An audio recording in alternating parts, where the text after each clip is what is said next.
Hello guys! Hello people! Share ko pala sa inyo kung paano ako nag-apply ng Japan visa. Synthesize lang to as according to my application. So, unang ginawa ko is nagpa-appointment ako sa BFS.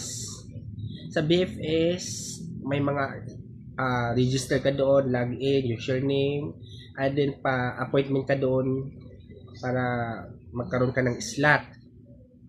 Then kapag meron ka ng slot doon sa BFS, which is yung napili mo doon, i-ready mo na yung mga requirements ko. Ano nga ba ang mga requirements for Japan visa application? Una-una is passport. So, dapat yung passport niyo is valid 6 months. Pataas, hindi pababa. And then, birth certificate.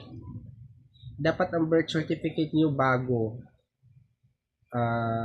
Issue siya ng less than 1 year bago. Kasi ako, nagsabit ako bago yung PSA ko. Then, the next is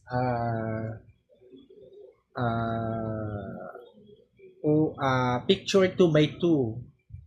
Sabihin nyo lang dyan, pa-picture kayo 2x2, Japan visa size. Alam na ng mga photographer dyan sa mall. Then the next is ITR, which is income tax return. So sa case ko, ITR 1701, since I declared self-employed. And then the next is bank certificate and bank statement. Magkaiba yun.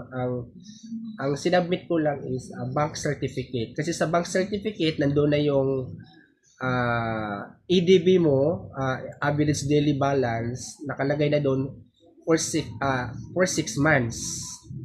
So, total, kung magkano yung laman ng account mo doon, kapag wala namang EDB, kailangan mo mag-submit ng bank statements. Iba ang bank certificate at saka yung bank statement.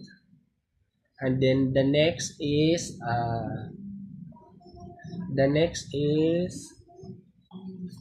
regarding pala sa employment status mo, depende po yun kung ikaw ay employed or depende rin kung ikaw ay business owner. So sa business